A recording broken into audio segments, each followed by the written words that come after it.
मेरा नाम रंजीत है। हम सब लोग एक ही घर में रहते थे। मेरे माता पिता, मेरे चाचा चाची और मैं। हमारा एक बड़ा सा घर था जहाँ दिन की शुरुआत माँ की आवाज़ से और रात का आखिर पिता की प्रार्थनाओं से होता था। लेकिन उस दिन सब कुछ बदल गया। मेरी इकलौती बुआ हमारे घर पर आई।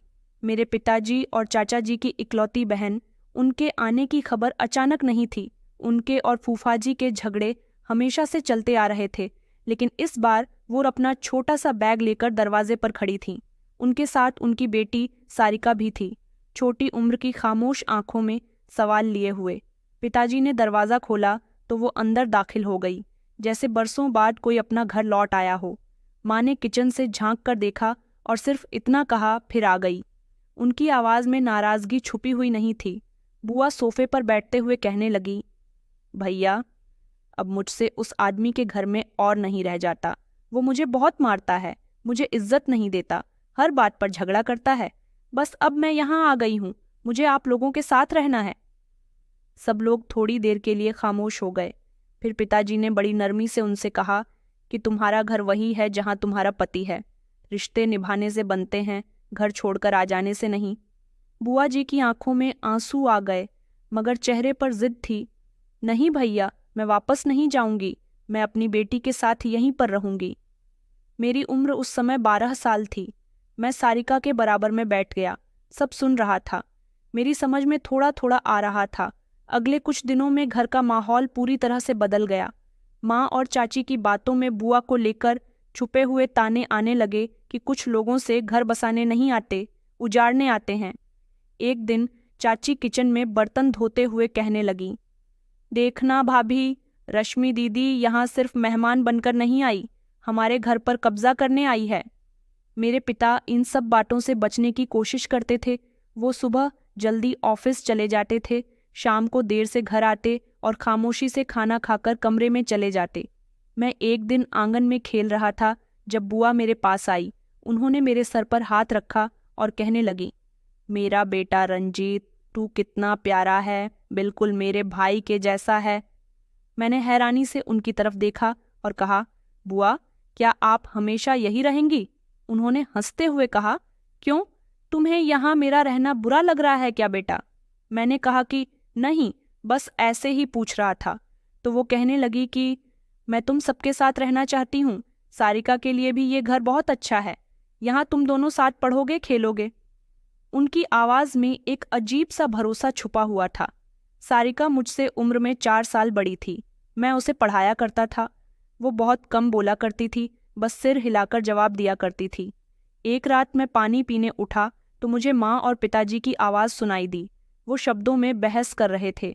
माँ पिताजी से कह रही थी कि वो तुम्हारी बहन है, लेकिन उनकी हरकतें हम सबको बर्दाश्त करनी पड़ेगी। पिताजी ने थके हुए शब्दों में कहा, मैं उसे कैसे यहाँ से निकालूं? वो मेरी बहन है। माँ ने कहा, मैं तुम्हारी पत्नी हूँ, लेकिन मेरी जगह तुम्हारी बहन ने ले ली है। इस घर में मैं दरवाजे पर खड़ा रहकर सारी बातें सुनता रहा। मैंने पहली बार महसूस किया था कि रिश्तों का वजन भी होता है, और कभी कभी वो इतना भारी हो जाता है कि घर की दीवारें भी हिलने लगती हैं। बुआ हर समय घर में मौजूद रहती, जैसे वो मेहमान नहीं, हमारे घर की मालकिन हो। काम कुछ नहीं करती थी, बस सबके कामों में कमियां निकाला करती थीं। चाची ने मुझसे कई बार कहा था कि तुम अपनी बुआ के पास मत बैठा करो, उनकी बातों में जहर होता है। मुझे किसी की बात समझ नहीं आती थी, बस इतना पता था कि कुछ ठीक नहीं हो रहा। वो घर जो कभी खुशी और हंसी से भरा हुआ रहता था, अब शिकायतों से भर चुका था। मुझे लगा कि सब कुछ ठीक हो जाएगा, लेकिन जैसे जैसे दिन गुजरते गए, घर में तंगी बढ़ती गई। बुआ को हमारे घर में रहते हुए 3 साल गुजर चुके थे। वक्त के साथ सबने एक दूसरे की मौजूदगी को कबूल करना सीख लिया था। बुआ हमारे घर में अपनी जगह मजबूत कर चुकी थी। माँ खामोश हो गई, चाची अलग अलग रहने लगी, पिताजी और चाचा जी बीजी रहने लगे। सारिका हमारे साथ स्कूल जाने लगी थी। वो काफ़ी बदली बदली सी रहने लगी थी, बात कम करती थी, ज़्यादातर बुआ के साथ ही दिखाई देती थी। एक दिन बुआ जी के पति हमारे फूफा जी घर के दरवाजे पर आए। चाची ने आकर इस बात की खबर बुआ को दी। बुआ ने जब ये खबर सुनी तो फौरन बाहर निकल आई। उनके चेहरे पर हैरानी और बेचैनी दोनों थी। फूफा जी कुछ कहने की कोशिश कर रहे थे। उन्होंने बुआ जी से कहा कि रश्मि, मुझे तुमसे बात करनी है। बुआ ने धीरे से कहा कि तुम्हारे और मेरे बीच में अब कुछ नहीं बचा हुआ। बुआ का जवाब सख्त था। पिताजी और चाचा जी भी दरवाजे तक आ गए थे। माहौल को देखकर उन्होंने बात संभाली। फूफा जी से कहा कि अंदर आ जाइए, बैठकर बात करते हैं, मामला बैठकर ही सुलझते हैं। सब लोग अंदर आकर बैठ गए। काफ़ी देर तक बातचीत हुई।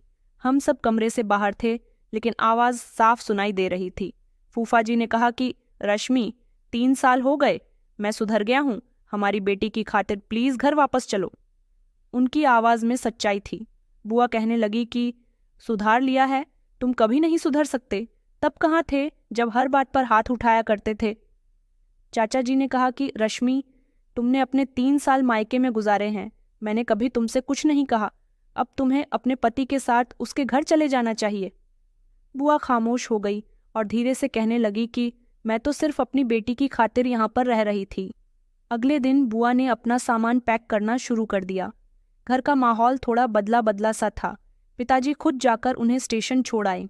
जाते समय बुआ जी ने मुझसे कहा कि बेटा, हमेशा अपनी पढ़ाई में ध्यान लगाना। मैंने उनका हाथ पकड़कर कहा कि बुआ, आप फिर कब आओगी? उन्होंने कहा कि हाँ बेटा, ज़रूरत पड़ी तो ज़रूर आऊँगी। उन्होंने कुछ देर मेरी आंखों में देखा, फिर कहने लगी कि अब सब कुछ ठीक हो जाएगा। उनके जाने के बाद घर में अजीब सा सुकून छा गया था। ऐसा लगा जैसे कोई भारी बोझ हट गया हो। माँ और चाची भी खुश थीं। रात का खाना सब लोगों ने साथ बैठकर खाया। अगले दिन मैं और सौम्या आंगन में बैठे खेल रहे थे। सौम्या मेरे चाचा जी की बेटी थी, मुझसे उम्र में पूरे 2 साल छोटी थी। दोपहर का खाना खाने के बाद हम लोग ऊपर वाले कमरे में खेलने के लिए चले गए। हम लोग कमरे में बिखरे खिलौनों से खेल रहे थे। मैंने सौम्या से कहा कि चलो आंख मिचौली खेलते हैं। मैंने अपनी आंखों पर पट्टी बांध ली थी और फिर 3 तक गिनने लगा, जबकि नीचे से कुछ जलने की बदबू आने लगी। मैंने फौरन अपनी आंखों से पट्टी हटाई। हम दोनों ने नीचे देखा तो नीचे चारों तरफ धुआं फैला हुआ था, जिसे देखकर हम दोनों घबरा गए। पता नहीं ये कैसा धुआं है। हम दोनों सीढ़ियों तक भागे, लेकिन नीचे का घर आग की चपेट में था। किचन से आग के शोले निकल रहे थे। चाची और माँ की चीखें सुनाई दे रही थीं, लेकिन हमें कुछ नजर नहीं आ रहा था। धुआं इतना ज्यादा था कि आंखें जलने लगीं, सांस लेना मुश्किल हो रहा था। हम वापस ऊपर आ गए, कमरा बंद कर लिया और खिड़की से बाहर देखने लगे। सड़क पर लोग इकट्ठे हो चुके थे। सौम्या रो रही थी और बार बार कह रही थी कि हम मर जाएंगे, रंजीत कुछ करो, हम नहीं बचेंगे। कुछ ही देर में फायर ब्रिगेड आ गई। पानी के पाइप चलने लगे, सीढ़ियाँ लगाई गई और हमें रेस्क्यू वर्कर ने ऊपर आकर खिड़की से नीचे उतार लिया। पीछे पूरा घर जल रहा था। इस घर के अंदर मेरे माता पिता और सौम्या के माता पिता भी थे। सौम्या तो चिल्ला चिल्ला कर रो रही थी कि मेरे माता पिता कहाँ हैं, लेकिन मैं खामोश खड़ा हुआ था। मेरी जुबान जैसे बंद हो चुकी थी, बोलने को कुछ बाकी नहीं रहा था। हमारे घर का पूरा हिस्सा जल चुका था। हमें 4 लाशें दिखाई गईं। मेरे माता पिता, चाचा चाची, जिनके शरीर काफ़ी हद तक जल गए थे और उनके चेहरे देखने लायक भी नहीं रहे थे। उनको देखकर हम दोनों ने अपनी आंखों पर हाथ रख लिए और फूट फूट कर रोने लगे। हमें भी अस्पताल ले जाया गया। एक नर्स ने हमें पानी दिया, लेकिन हमारे हलक से कुछ नहीं उतर रहा था। वो लोग जिन्होंने हमें जिंदगी दी थी, खुद जिंदगी की आग में जल गए। बुआ को खबर हुई तो वो दूसरे शहर में थी। दोपहर को वह तेज रफ्तार से अस्पताल पहुंची। उनकी चीखें अस्पताल की दीवारों से टकरा रही थीं। मेरे भैया, मेरे भाभी बहुत अच्छे थे तुम लोग, मैं तुम्हारे बिना कैसे रहूंगी? सौम्या उनके गले से लग गई। बुआ ने उसे फौरन गले से लगा लिया और कहने लगी कि अब मैं हूं तुम दोनों की माँ। अंतिम संस्कार के बाद हमारे जो रिश्तेदार मौजूद थे उनको हम नहीं जानते थे, क्योंकि सबके चेहरे हमारे लिए अजनबी थे। मैं अफसोस में था और सौम्या एक कोने में बैठी हुई थी। न रो रही थी, न उसके अंदर रोने की ताकत थी, न समझने की कि वो घर जिसमें हम कल तक खेलते थे अब वो राख हो चुका था। बुआ हमारे पास आईं, रो रोकर उनका बुरा हाल हो गया था। उन्होंने हमें अपने सीने से लगा लिया, कहने लगीं, रो मत मेरे बच्चों, अब मैं हूँ तुम्हारी माँ भी और तुम्हारा बाप भी। सौम्या का सर उनकी गोद में था और मैं उनके कंधे से लगा बैठा था। वो समय ऐसा था जिसमें कुछ कहने को कुछ नहीं बचा था और सुनने वाले भी खामोशी से सब समझ जाते थे। शाम तक बुआ हमें अपने साथ अपने घर ले जाने की तैयारी कर रही थीं। वो हमें बाजार लेकर गईं, हमारे लिए नए कपड़े दिलवाए, अस्पताल से लेकर मोहल्ले तक हर जगह के कागजात संभाले। मैंने उस दौरान उनके चेहरे पर किसी तरह की थकान नहीं देखी थी। ऐसा लगता था जैसे वो कुछ करके दिखाना चाहती हैं। बुआ हमें गाड़ी में बैठाकर एक तंग मोहल्ले में लेकर आई थीं। ये उनका अपना शहर था जहां उनकी शादी हुई थी। 2 मंजिल का एक छोटा सा मकान था जिसमें पुराने गमले रखे हुए थे और एक छोटा सा आंगन। सामने ही सारिका खड़ी थी और उसके साथ उसका छोटा भाई भी था जो मुझसे थोड़ा ही बड़ा होगा। बुआ ने कहा कि अब ये दोनों हमारे साथ हमारे घर में रहेंगे। जैसे तुम हो वैसे ही ये भी मेरे बच्चे हैं। सारिका ने हल्के से सर हिलाया और एक कमरे की तरफ इशारा किया। ये कमरा साफ है, इनके लिए ठीक रहेगा। पहली रात सौम्या मेरे साथ फर्श पर बिछी दरी पर सोई थी। उसे नींद नहीं आ रही थी। उसने पूछा, क्या हम यहाँ रहेंगे रंजीत? मैंने आंखें बंद करते हुए कहा, शायद। बुआ ने तो यही कहा है कि अब वो हमारी माँ है।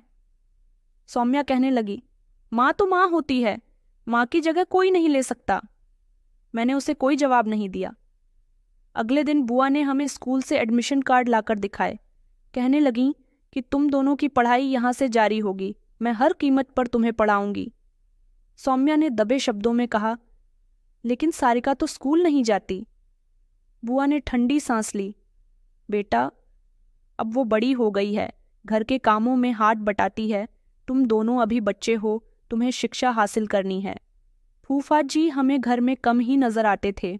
अगर आते भी तो खामोश रहते थे, जैसे कोई बोझ ढो रहे हों।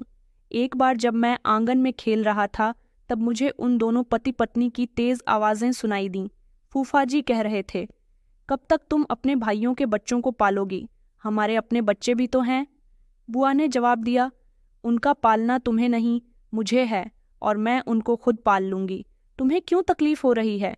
उस दिन मुझे अंदाजा हो गया था कि अंदर उन दोनों के बीच झगड़ा हो रहा है, लेकिन बुआ झगड़े को हमारे सामने जाहिर नहीं होने दे रही थीं। सारिका ने सौम्या को किचन का काम सिखाना शुरू कर दिया था। यहाँ सब कुछ साथ चलता है, पढ़ाई भी, बर्तन भी, सफाई भी। लेकिन परेशान ना हो, मैं भी काम कर लेती हूँ। सारिका के शब्दों में नरमी थी, लेकिन उसकी आंखों में कभी भी अजीब सा खिंचाव नहीं आता था। मेरी नई किताबें आ गई थीं। बुआ खुद जाकर लेकर आई थीं। मैंने उन्हें एक रात सिलाई मशीन पर बैठे देखा। जब सब सो चुके थे तब वो कपड़ों को नाप के साथ काट रही थीं। फिर उनकी आंखें बार बार नींद की वजह से झपक रही थीं। मैंने उनके पीछे से जाकर कहा, बुआ जी, आप कब सोती हो? उन्होंने पीछे पलटकर देखा और मुस्कुराकर जवाब दिया, बेटा, तुम्हारे सपने पूरे हो जाएंगे। तब मैं कुछ नहीं कह सका, बस चुपचाप वापस अपने बिस्तर पर आकर लेट गया। लेकिन अब नींद कम और सोच ज्यादा आने लगी थी। कई दिन इसी तरह से गुजर गए। घर का हर कोना हमें हमारे माता पिता की याद दिलाता था, लेकिन अब वो आंगन, वो सीढ़ियाँ और वो सिलाई मशीन की आवाज़ हमें यह भी सिखा रही थी कि शायद कुछ लोग अपनों से ज़्यादा अपने होने का हक अदा कर देते हैं। मुझे नहीं पता था कि वो मोहब्बत जो आज मेरी हिफाजत बनी हुई है, एक दिन मेरे लिए सबसे बड़ी परीक्षा बन जाएगी। हम सिर्फ जिंदा रहना सीख रहे थे और जिंदगी हमें हर रोज़ नया सबक सिखा रही थी।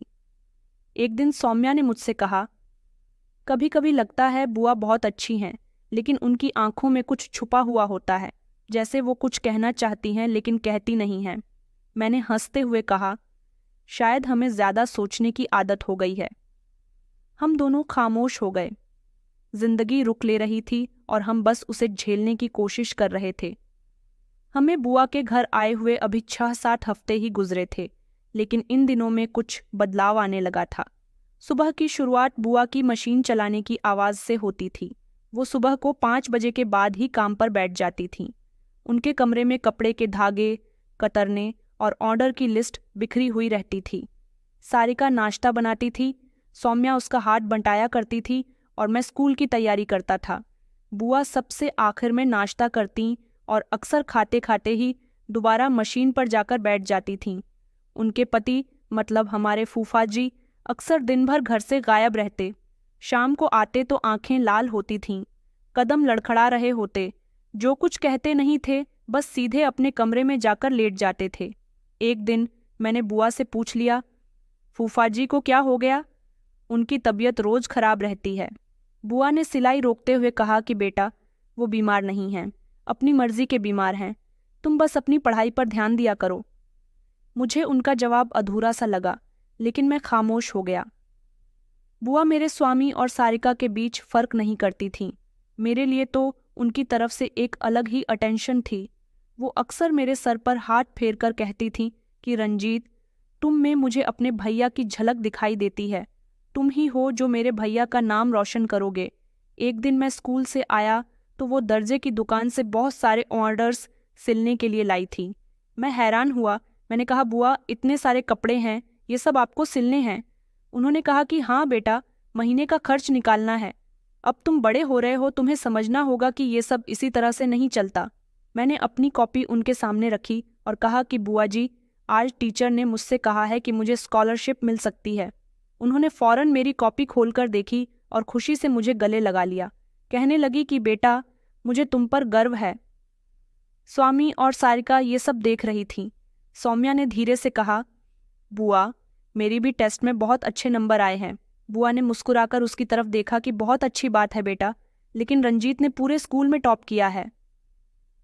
सौम्या का चेहरा बूझ गया, लेकिन उसने कुछ नहीं कहा। उसने अकेले में मुझसे कहा कि बुआ, तुम्हें सच में बहुत प्यार करती है, लेकिन सारिका कभी कभी अजीब नज़रों से देखती है। मैंने कहा कि तुम्हें ऐसा लगता है, तो वो कहने लगी कि हाँ, और सारिका तुम्हारी बातों पर ज़्यादा बोलती भी नहीं है। मैंने बात टाल दी। मुझे सारिका से कोई शिकायत नहीं।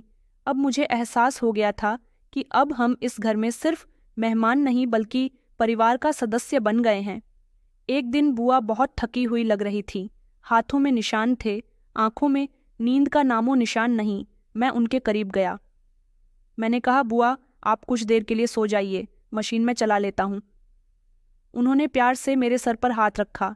कहने लगी कि नहीं बेटा, ये तुम्हारी जगह नहीं है, तुम पढ़ाई करो, मशीन मेरे लिए है। तुम्हारी दुनिया में कामयाबी आनी चाहिए और इसलिए मैं जितनी कुर्बानी दूं कम है। फूफा जी घर से अब ज्यादातर गायब रहने लगे थे। एक शाम वो घर आए तो पूरी तरह से नशे में थे। वो दरवाज़ा ठोकर मारकर खोलकर दीवार से टकराकर अंदर आए। बुआ ने उन्हें सहारा दिया, कमरे में पहुंचा, लेकिन वो उनको गालियां देने लगे।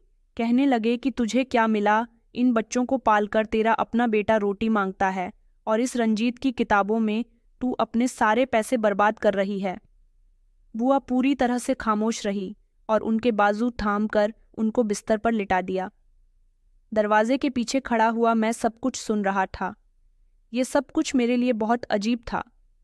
मुझे कुछ भी समझ में नहीं आ रहा था कि बुआ जो मेरे लिए सब कुछ कर रही है, वो खुद क्या कुछ सह रही है। कई रातें ऐसी आईं जब बुआ सोई ही नहीं थी, बस कपड़े सिलती रहती थीं। उनके हाथों पर छाले पड़ गए थे। मैंने एक दिन उनके हाथों पर दवाई लगाते हुए कहा कि ये सब आप क्यों करती हो? हमें स्कूल पढ़ाने की क्या ज़रूरत है? मैं कोई काम कर लूँगा, पैसे आएंगे तो फिर आपको भी काम करने की ज़रूरत नहीं पड़ेगी। तो उन्होंने मेरा हाथ झटक दिया और कहने लगी कि बेटा, तुम काम के लिए नहीं बने हो, तुम्हें एक बड़ा आदमी बनना है। तुम्हारी पढ़ाई मेरा गर्व है। स्वामी ने भी एक दिन बुआ से कहा कि हम सिलाई सीख लेते हैं, आपका कुछ बोझ कम हो जाएगा, क्योंकि अब हम धीरे धीरे बड़े हो रहे थे, थोड़ा बहुत काम करना चाहते थे। बुआ ने उसे भी रोक दिया। कहने लगी कि तुम दोनों सिर्फ पढ़ोगे, घर के काम सारिका देख लेगी। सारिका सब कुछ देखती रही, सुनती रही। उसके चेहरे पर समय के साथ गुस्सा आने लगा था, लेकिन वो खामोशी जो कभी सारिका के पिता में था। अब हालात ऐसे हो गए थे कि घर का खर्चा, बच्चों की फीस और राशन तक सब बुआ की सिलाई की कमाई से ही निकलने लगा था। कभी कभी वो पुराने कपड़े भी सिलती थी और पुरानी कस्टमर से उधार लेने से भी नहीं कतराती थी। मैंने ये सब अपने दिल में रख लिया। मैं जान गया था कि हमारे सर पर छत जिस मोहब्बत से कायम है, वो किसी कर्ज की नहीं, किसी माँ के फैसले की बुनियाद पर खड़ी है। मगर ये भी हकीकत थी कि हर फैसला चाहे जितना भी नेक हो, अपनी कोई ना कोई कीमत ज़रूर रखता है, और वो कीमत कब कैसे और किसे वसूल की जाएगी। ये समय बताता है बुआ की सिलाई मशीन के पहिए के साथ मेरी शिक्षा का पहिया भी चल रहा था। स्कूल में मेरा नाम हमेशा पोजीशन पर आया करता था। क्लास का हर टीचर मुझे पहचानना था। परीक्षा के दिनों में मेरा बैग कुछ ज़्यादा और रातें कुछ कम नींद वाली हो जाती थी, लेकिन बुआ का सिर्फ इतना कहना था कि बेटा, एक दिन ऐसा आएगा जब तुम्हारे सर पर इन्हीं किताबों का बोझ ताज बनकर रखा जाएगा। घर का माहौल अभी ऐसा नहीं था कि सब कुछ आसान हो। सारिका घर के कामों के साथ सिलाई भी सीखने लगी थी। उसके अंदर एक अजीब सी खामोशी बढ़ती जा रही थी। बुआ ने एक दिन अपने बेटे सोहन से कहा कि अगर तुमने स्कूल जाना शुरू नहीं किया तो मैं तुम्हें फैक्ट्री में भिजवा दूंगी।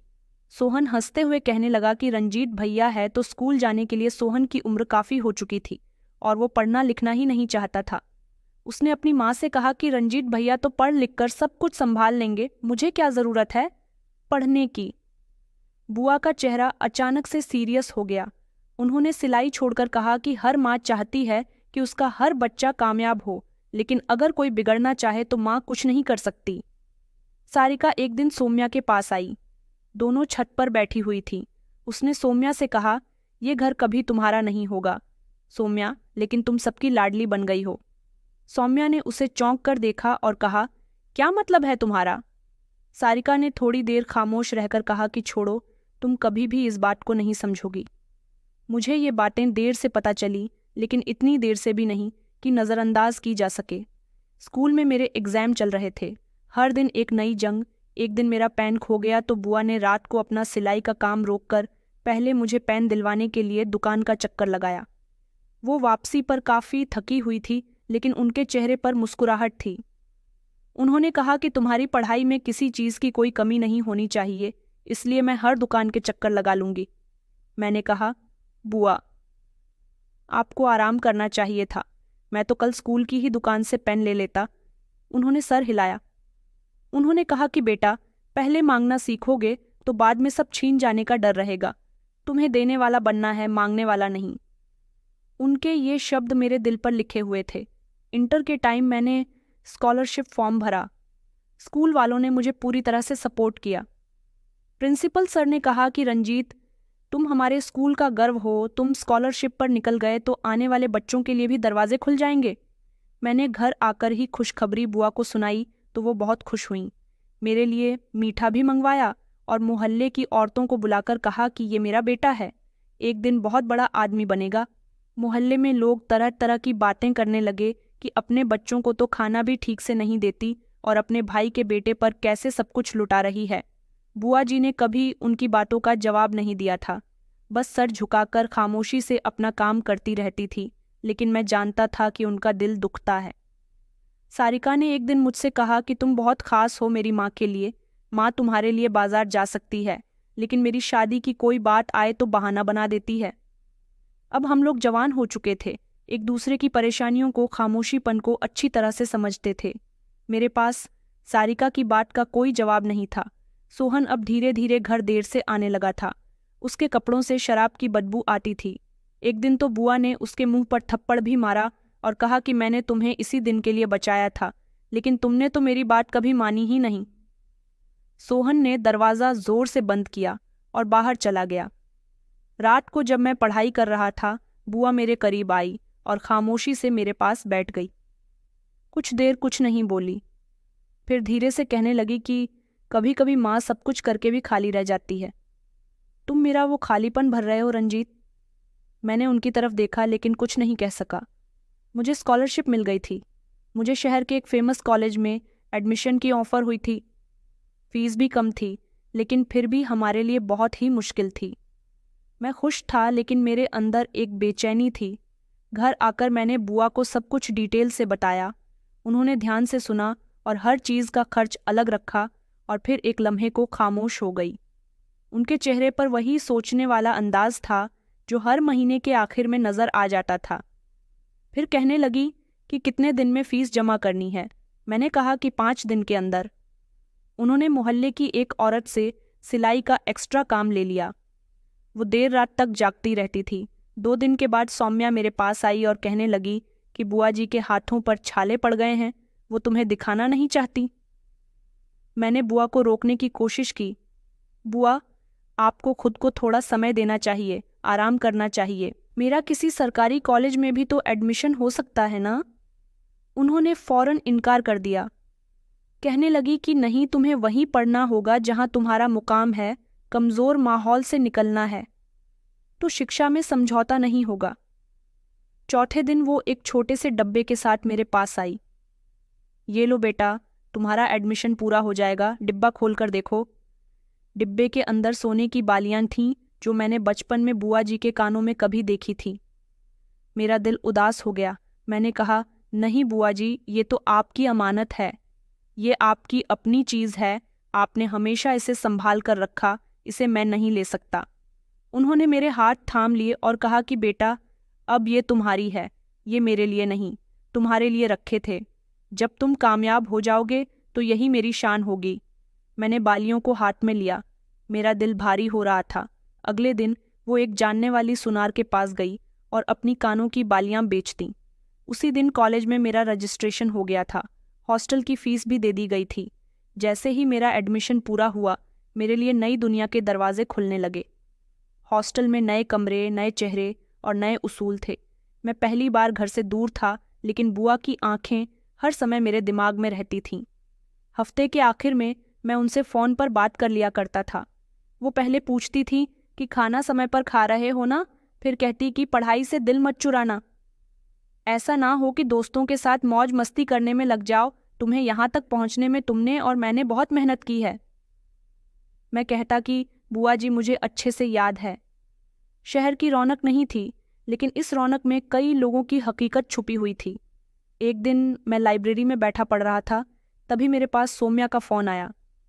उसने कहा कि रंजीत, और इतना कहकर वो खामोश हो गई। मैंने हैरानी से पूछा कि क्या हुआ, सब ठीक है ना, इस समय तुमने क्यों फ़ोन किया है? उसकी रोती हुई आवाज़ निकली। मैंने कहा, तुम रो क्यों रही हो? उसने कहा, भाई, मुझे तुम्हारी याद आ रही है, मुझे तुमसे कुछ कहना था लेकिन हिम्मत नहीं हो रही। मैं खामोश रहा, फिर धीरे से कहा कि जो भी है साफ साफ बताओ। उसने कहा कि हम बचपन से एक दूसरे के साथ हैं। इतना कहकर वो खामोश हो गई। फिर कहने लगी कि मुझे लगता है कि यहाँ मैं तुम्हारे बिना बहुत अकेली हो गई हूँ। मैं समझ सकता था, वो मेरी कजिन थी। हम दोनों एक दूसरे के साथ हमेशा भाई बहन और दोस्तों से भी बढ़कर रहे थे। मेरे हाथ से पेन छूटकर गिर गया। मेरे आ जाने के बाद वो अपने आप को बहुत अकेला महसूस कर रही थी। कुछ देर के बाद मैंने कहा, सौम्या, तुम ठीक कह रही हो, मुझे भी तुम्हारी यहाँ पर बहुत याद आती है। इतना सुनकर उसने फ़ोन बंद कर दिया। उस रात मुझे नींद नहीं आई थी। किताबें मेरे पास ही रखी हुई थीं, लेकिन मैं उनको नज़रअंदाज कर रहा था। हॉस्टल की ज़िंदगी सिंपल नहीं थी, खाने को भी मामूली सा खाना मिला करता था। टाइम तो कभी मिलता ही नहीं था। पैसे भी काफ़ी सारे खर्च हो रहे थे। स्कॉलरशिप से फीस का हल निकल आता था, लेकिन रोज़ के खर्चे अभी भी बुआ की जिम्मेदारी थे। एक दिन फ़ोन पर बुआ ने कहा कि बेटा, मैं सिलाई का काम बढ़ा रही हूँ, शाम को भी कपड़े लेने जा रही हूँ। मैंने कहा, बुआ, मैं भी कुछ करना चाहता हूँ, शायद कोई छोटा मोटा काम ही कर लूँ ताकि आपका बोझ कम हो जाए। उन्होंने सख्ती से कहा कि नहीं, तुम्हारा काम सिर्फ पढ़ाई करना है, बाकी सब कुछ तुम मुझ पर छोड़ दो। मैं जानता था कि वो थक चुकी हैं, लेकिन उनकी ज़ुबान पर कभी कोई शिकायत नहीं आई थी और मैंने फैसला कर लिया था कि एक दिन ऐसा आएगा जब मैं उन्हें ये कहूँगा कि अब आप सुकून से रहिए, अब आपको काम करने की ज़रूरत नहीं है, मैं सब कुछ संभाल दूंगा। शायद इसी लम्हे के इंतज़ार में बुआ हर दिन अपने हिस्से के बोझ को समेटती जा रही थी। हॉस्टल की ज़िंदगी धीरे धीरे नॉर्मल बनती जा रही थी, लेकिन खर्चों का दबाव कम होने के बजाय बढ़ता जा रहा था। स्कॉलरशिप सिर्फ मेरी शिक्षा के खर्च को पूरा करती थी, लेकिन खाने पीने की, किताबों के और नोट्स के खर्चे मुझ पर हर बार बुआ की तरफ देखना पड़ता था। वो पहले ही काफ़ी ज़्यादा कमज़ोर हो चुकी थी। अपने आराम को उन्होंने मुझ पर कुर्बान कर दिया था। एक दिन फ़ोन पर उनकी बहुत थकी थकी आवाज़ निकल रही थी। मैंने कहा, बुआ जी, आपकी आवाज़ बहुत धीमी निकल रही है, सब ठीक तो है ना, आपकी तबीयत तो ठीक है? उन्होंने कहा कि हाँ बेटा, बस काम थोड़ा बढ़ गया है, 2 नए ऑर्डर लिए हैं, जल्दी से पूरे करने हैं। मैंने कहा, बुआ, मुझे कुछ दिनों में छुट्टी मिल जाएगी, मैं आकर आपका कुछ हाथ बटा दूंगा। उन्होंने कहा कि रंजीत, तुम बस अपनी पढ़ाई पर ध्यान दो, हम सब यहाँ पर सब कुछ संभाल लेंगे। फ़ोन बंद हुआ तो मैं काफ़ी देर तक सोचता रहा कि अब वो समय आ चुका है कि मुझे खुद कुछ करना चाहिए। अगली सुबह मैंने कॉलेज के करीब छोटे से कारोबार पर नज़र डालनी शुरू की। एक छोटी सी जगह नज़र आई जहाँ दिन के समय खाने पीने की चीज़ें बिकती थीं। एक छोटे से होटल वाले बाबा जी से मैंने बात की और कहा कि बाबा जी, अगर मैं यहाँ राजमा और छोले चावल का छोटा सा ठेला लगा लूँ। तो उन्होंने मुझे ऊपर से नीचे तक देखा। कहने लगे कि स्टूडेंट लगते हो बेटा, ये काम तुम्हारे बस का नहीं है, कोई और काम देख लो। मैंने कहा, बाबा जी, काम कोई छोटा या बड़ा नहीं होता, बस इज्जत होनी चाहिए। वो मुस्कुराने लगे और कहने लगे कि अच्छा ठीक है, एक कोने में जगह है, साफ रखो, वक्त पर आओ तो किसी को कोई ऐतराज़ नहीं होगा। मैंने अगले ही दिन से तैयारी शुरू कर दी थी। अगले दिन हॉस्टल के कमरे में रात को पढ़ाई करता, सुबह कॉलेज जाता, दोपहर को कॉलेज के पास ठेले पर छोले और राजमा चावल बेचने के लिए खड़ा हो जाता था। ज़्यादा नहीं, बस इतना तो बिक जाए। पहले दिन ही 2-3 कस्टमर आए। उन्होंने पूछा कि तुम तो स्टूडेंट लगते हो। मैंने कहा कि जी, मैं पढ़ाई भी कर रहा हूँ, साथ में कमा भी रहा हूँ। फिर कुछ दिनों तक ये सब कुछ करना मेरी आदत बन गई। ठेला खोलने से कुछ आमदनी होने लगी तो मैंने कॉलेज, किताबें और फाइल्स का खर्च अपने इन्हीं पैसों से करना शुरू कर दिया। हॉस्टल की कैंटीन से खाना लेना भी बंद कर दिया। जो कुछ बचता वही खुद खा लेता। रात को हॉस्टल में वापसी पर बुक्स खोलता, कानों में बुआ की आवाज़ गूंजने लगती। अपना समय बर्बाद मत करना, तुम्हें किसी की बैसाखी नहीं चाहिए। एक रात मैं खिड़की के पास बैठा हुआ था जब सौम्या का फिर से मुझे फ़ोन आया। रंजीत, सोते नहीं गए? मैंने कहा कि नहीं, बस नोट्स तैयार कर रहा था। तुम कैसी हो? कुछ देर की खामोशी के बाद उसने कहा कि बुआ जी की तबीयत अब पहले जैसी नहीं रही। सिलाई करते करते उनकी कमर में दर्द रहने लगा है। मैंने कहा, उन्होंने तो मुझे कुछ नहीं बताया। हाँ, वो तुम्हें नहीं बताएंगे, हम भी कुछ नहीं बताते, लेकिन मैं सब कुछ देख रही हूँ। वो अपने आप को थका रही है। सारिका भी अलग अलग रहने लगी है। सोहन भी बिगड़ता जा रहा है और फूफा जी के बारे में तो तुम्हें पता ही है, काफ़ी समय से गायब हैं, घर पर आए ही नहीं हैं। बुआ जी को उनकी कोई फिक्र नहीं है। वो समझ गई हैं कि नशे की हालत में कहीं मर गए होंगे। मैंने कहा, सारिका अलग अलग रहने लगी है, इसका क्या मतलब? सौम्या ने बताया कि वो सिर्फ अपने काम से काम रखती है। शायद बुआ का बर्ताव उसे अच्छा नहीं लगता। वो कहती है कि तुम लोग ही मेरी माँ के लिए सब कुछ हो, हम कुछ नहीं हैं। मैंने कहा, क्या ये सब कुछ मेरी वजह से हो रहा है सौम्या? उसने कहा, तुम्हारी वजह से नहीं, माहौल बदल गया है, सबके दिलों में कुछ न कुछ इकट्ठा हो रहा है। मैं खामोश हो गया।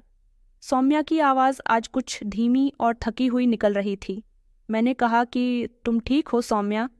तो वो खामोश हो गई और फिर धीरे से कहने लगी कि मुझे कुछ दिनों से बुखार हो रहा है। बुआ जी कहती हैं कि तुम बिल्कुल ठीक हो, तुम्हारे सब बीमार होने के बहाने हैं। कहती हैं कि घर के काम करो, घर के काम करने से सेहत बनी रहती है।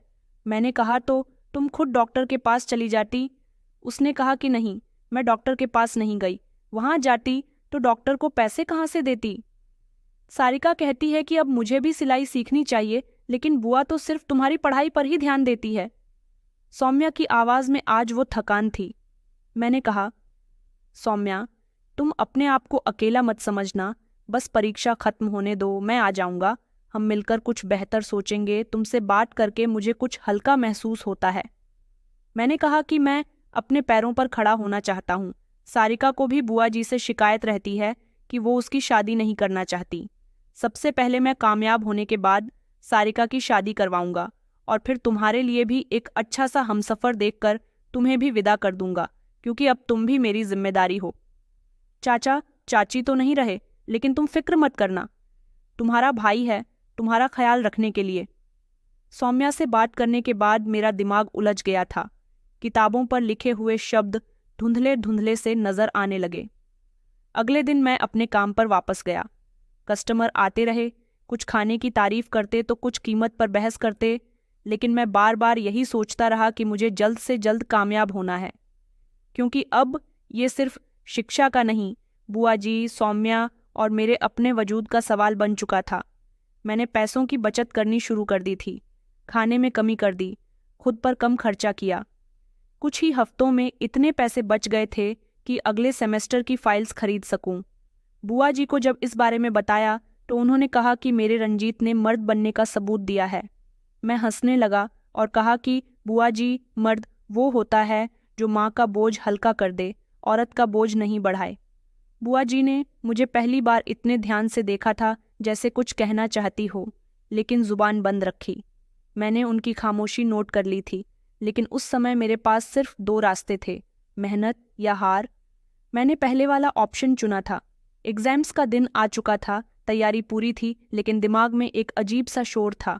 एग्जाम देने के लिए दाखिल हुआ तो कमरे में बहुत सारे स्टूडेंट्स थे, कुछ कॉन्फिडेंस से भरपूर तो कुछ की आंखों में सपने जरूर थे। मैंने खामोशी से अपना रोल नंबर तलाश किया, बैठकर एक गहरा सांस लिया और अपना पहला एग्जाम दिया। मेरे दिल में पहला ख्याल यही आया कि बुआ जी, ये भी आपकी प्रार्थना है जो मुझे सब कुछ समझ में आ रहा है। एग्जाम देते समय 1 मिनट के लिए भी मेरा पेन नहीं रुका था। आखिरी समय तक मैं पूरे होशो हवास में एग्जाम देता रहा। एग्जाम कंप्लीट हुआ तो दिल में एक उम्मीद की किरण थी। गुजरते हुए दिनों के साथ परीक्षा भी संपन्न हुई तो रिजल्ट आने का इंतजार था। हॉस्टल में भी सब एक ही सवाल किया करते थे कि तुम्हें क्या लगता है। मैं मुस्कुराकर जवाब दिया करता था कि अगर किस्मत और मेहनत ने हाथ मिला लिया तो मैं ज़रूर कामयाब हो जाऊंगा। एक दिन कॉलेज की लाइब्रेरी में बैठा हुआ बुक्स पढ़ रहा था कि तभी अचानक फ़ोन आया। सौम्या का नहीं, बुआ जी का। उनकी आवाज़ में खास चमक थी। रंजीत, तुम्हारा नाम लिस्ट में आया है, तुम्हारा नाम टॉप 10 में है बेटा, तुम कामयाब हो गए। अचानक मेरे होश उड़ गए। एक लम्हे को लगा जैसे सब कुछ थम गया हो। मैंने कहा, बुआ जी, आप सच कह रही हो? उन्होंने कहा कि हाँ बेटा, तुमने हमारे सपने सच कर दिखाए। मेरी खुशी के ठिकाने नहीं थे। खबर फैलने में देर नहीं लगी। कॉलेज की तरफ से फंक्शन रखा गया जहां मीडिया भी मौजूद था। मुझसे सवाल किया गया कि आपकी कामयाबी के पीछे सबसे बड़ा हाथ किसका है। मैंने माइक हाथ में लेकर कहा कि मेरी माँ, जिन्होंने मुझे जन्म नहीं दिया लेकिन हमेशा जिंदा रखा, मेरी बुआ, वो औरत जो सुबह से रात तक सिलाई करती रही ताकि मैं एक दिन अपने पैरों पर खड़ा हो सकूं। एक रिपोर्टर ने पूछा कि उनका नाम क्या है, तो मैंने बताया कि रश्मि श्रीवास्तव। वो मेरे लिए सिर्फ मेरी बुआ नहीं बल्कि मेरे माता पिता, मेरे सब कुछ हैं। फंक्शन खत्म हुआ तो सब लोगों ने मुझे खूब बधाइयाँ दीं। कॉलेज के टीचर्स और प्रोफेसर्स ने कहा कि तुम जैसे स्टूडेंट हमारा गर्व हो। तुमने दिखा दिया कि हालात चाहे जैसे भी हो, लगन कामयाबी दिलवा ही देती है। पूरे शहर में मेरा जिक्र होने लगा। पोस्टिंग का लेटर जैसे ही मेरे हाथ में आया तो पहले सोच यही थी कि अब वो दिन आ गया है जब मैं बुआ जी को वो खुशी दूंगा जिसका उन्होंने कई सालों से सपना देखा। स्पेशल प्रोटेक्शन यूनिट में मेरा नाम आया। पूरे बैच ने सब तालियां बजाकर मुझे बधाइयां दी। मैं घर जाना चाहता था और इस बार वापसी सिर्फ बुआ जी को शुक्रिया कहने की नहीं थी, बल्कि मैं ये भी तय कर चुका था कि बुआ जी से कहूँगा कि अब जल्द से जल्द सारिका की शादी कर दीजिए। मैंने शहर की बड़ी कन्फेक्शनरी से एक मिठाई का डिब्बा लिया और घर के लिए रवाना हो गया। घर पहुंचा तो पुरानी यादें, जब हम इस घर के आंगन में खेला करते थे, सारी यादें मेरे दिमाग में ताज़ा होने लगीं। सामने वही छोटा सा घर आया जिसका दरवाज़ा कई बार सिलाई के शोर से खुलता और बंद हो जाता था। मैंने दरवाजे पर दस्तक दी तो सारिका ने दरवाज़ा खोला। उसे देखकर अंदाज़ा हो गया था कि अब वो पहले जैसी नहीं है। उसके चेहरे पर अजनबियत थी, लेकिन खामोशी भी। उसने कोई सवाल नहीं किया, बस दरवाजे से हटकर अंदर आने का इशारा किया। उसे मुझे देखकर कोई खुशी नहीं हुई थी। मैं घर के अंदर गया। हर चीज़ जैसे वहीं की वहीं रखी हुई थी, लेकिन कुछ भी अलग नहीं था।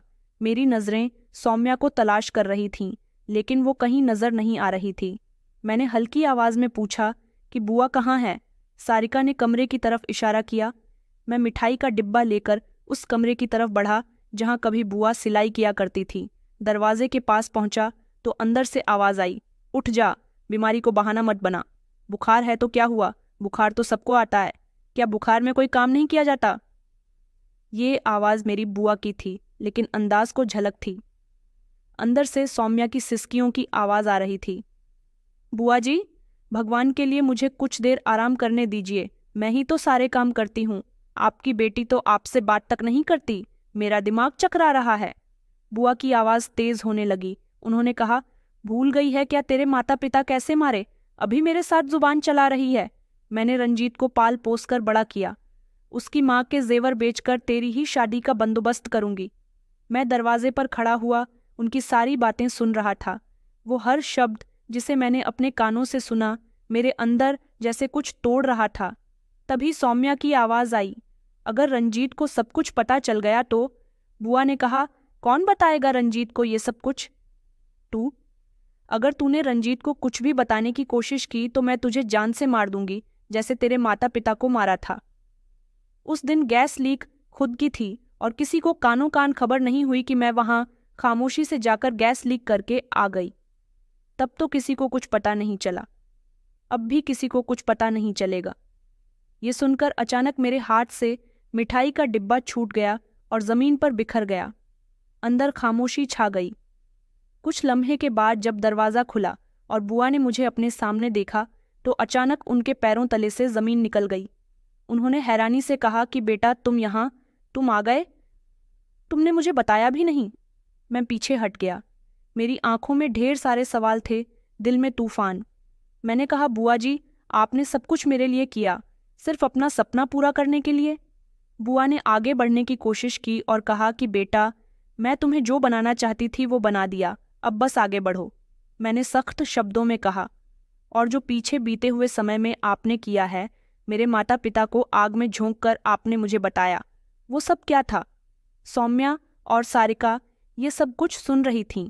मैंने सौम्या की तरफ देखा, जो दीवार के सहारे खड़ी हुई थी, कमज़ोर और खामोश। मेरी नज़रों से नज़र मिलाते हुए उसने सिर्फ इतना कहा कि रंजीत, अब सब तुम्हारे सामने है, फैसला तुम्हारे हाथ में है। मैंने अपनी जेब से मोबाइल निकाला और एक नंबर मिलाया।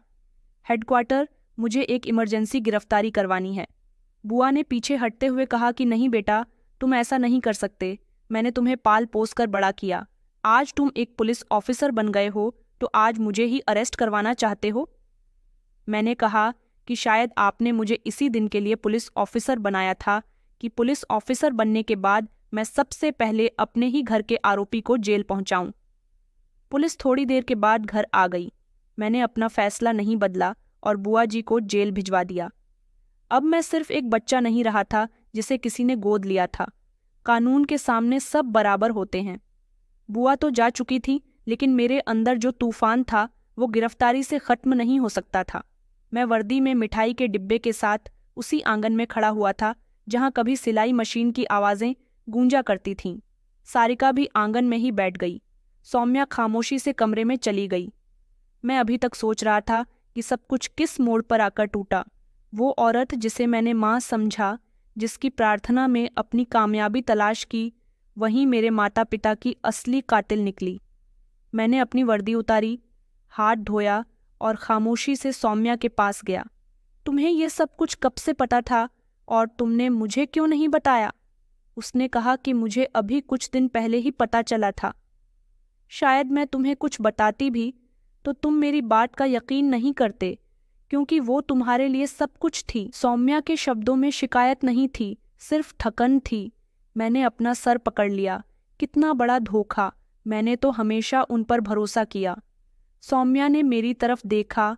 उन्होंने भी तो तुम्हारे लिए काफ़ी कुछ किया, लेकिन जो किया वो सब अपना मतलब निकालने के लिए किया। और सबसे ज़्यादा खतरनाक बात ये थी कि वो सबसे गर्व से कहती थीं जैसे वो कोई कारनामा कर रही हैं। मैंने कहा कि मैं सब कुछ ठीक कर दूंगा। बुआ जी को उनके कर्मों की सज़ा मिलनी बहुत ज़रूरी थी। उन्होंने हमारे माता पिता को हमसे अलग किया। बचपन से ही उन्हें मैं बहुत पसंद था। उनकी नज़र हमेशा मुझ पर रहती थी, क्योंकि मेरी माँ ने मुझे अच्छे संस्कार दिए थे। उन्होंने हमारे माता पिता को मारा और मुझे इस घर में ले आई और मुझसे अपनी ममता पूरी कर ली। हालांकि उनके खुद के भी बच्चे थे।